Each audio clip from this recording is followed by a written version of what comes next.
Tadi saya katakan bahasanya dengan zikir-zikir.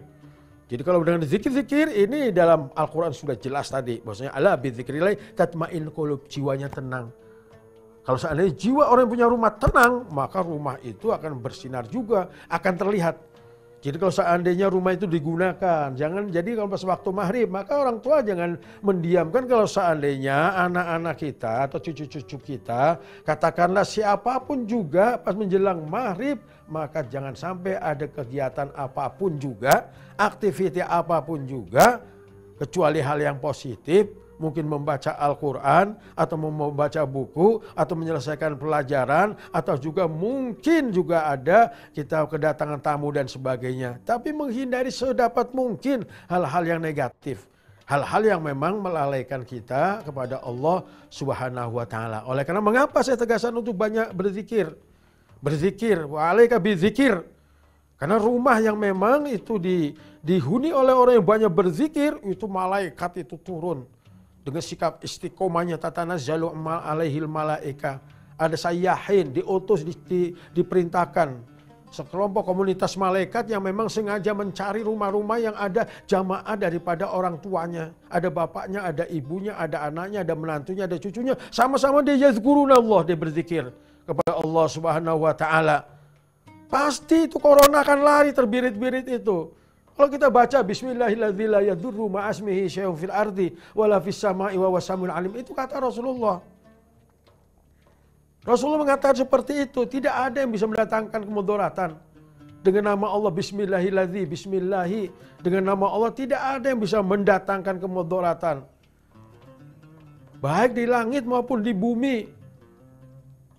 Orang yang sudah berzikir kepada Allah seperti itu. Oleh karena itu antara maghrib dengan isya ini merupakan waktu-waktu untuk berzikir kepada Allah. Waktu-waktu subuh ini bangun cepat untuk berzikir kepada Allah SWT. Pada waktu senggang dan pada sehat dan afiat, bangun malam untuk mengajak juga keluarga untuk berzikir kepada Allah Subhanahu wa Ta'ala. Maka akan terbebas, akan terlepas dari hal-hal yang menyusahkan. Tidak ada duka, tidak akan sedih. Jadi tidak ada frustasi. Jadi orang yang banyak berzikir kepada Allah Subhanahu wa Ta'ala, ini bisa membentuk jiwa ya, keluarga itu menjadi keluarga yang betul-betul dekat, sedekat-dekatnya dengan Allah yang maha dekat.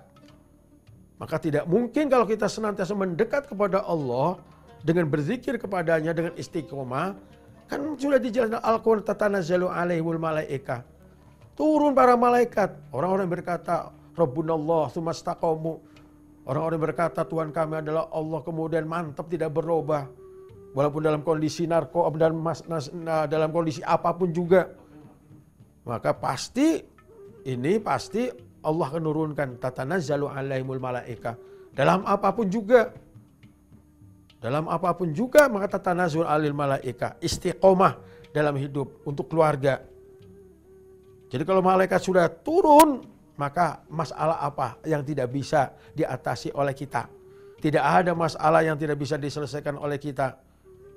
Oleh karena ini perlu, kalau seandainya ini istiqomah, jiwa istiqomah dalam kebaikan, jiwa istiqomah dalam kebajikan, jiwa istiqomah dalam kepedulian, kecintaan kepada Allah, maka sudah barang tentu ini adalah insan-insan yang mempunyai kualitas yang luar biasa, yang bisa yaitu memberikan keberkahan kepada orang lain. Jadi yang bisa memberkahkan daripada Indonesia adalah orang-orang yang senantiasa bagaimana mendidik daripada putra-putrinya, mendidik keluarganya, menjaga keluarganya. Yang dikatakan ku anfusakum wa ahlikum naru, jaga. Al-Quran itu menegaskan setegas-tegasnya, ku anfusakum, jaga dirimu. Jangan sampai kita lalai oleh dunia. Dunia ini kelihatannya memang mempunyai keindahan-keindahan. Tapi ada yang sangat 1000 kali lebih indah, yaitu kehidupan akhirat.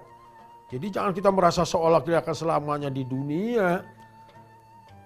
Siapa nyangka soalnya orang yang kemarin bersama kita nggak ada lagi sekarang. Siapa nyangka mereka-mereka yang kebetulan mereka terkenal dan sebagainya.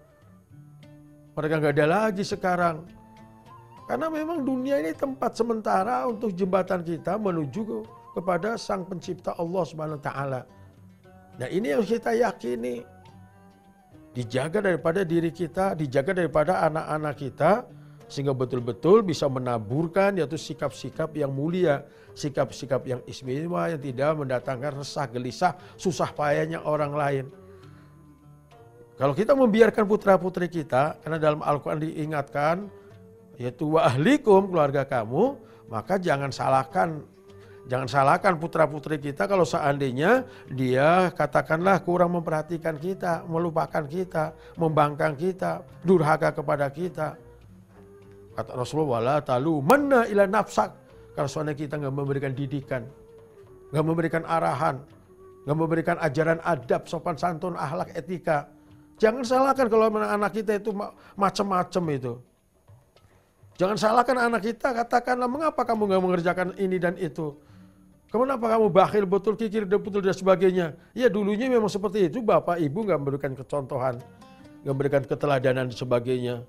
Padahal Al-Quran hadis sudah menjelaskan seperti itu. Oleh karena yang kita inginkan, yang cita-citakan, yang istilahnya kita desain, kita format bagaimana keluarga muslim itu betul-betul itu bisa memanage keluarga, mendatangkan keberkahan daripada Allah Subhanahu wa Ta'ala.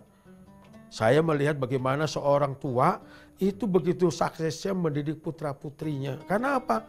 Tadi kaitannya dengan yaitu topik yang kemarin yang sudah pernah saya sampaikan, yaitu memanage manajemen barokah dalam harta. Jadi jangan sekali-kali orang tua itu memberikan yaitu asupan kepada anak-anaknya yang haram. Ini harus kita hindari. Jangan sampai memberikan seperti itu. Nah kemudian bagaimana juga menjadikan anak-anak kita yang berkualitas, ini kita bisa melihat ya militansinya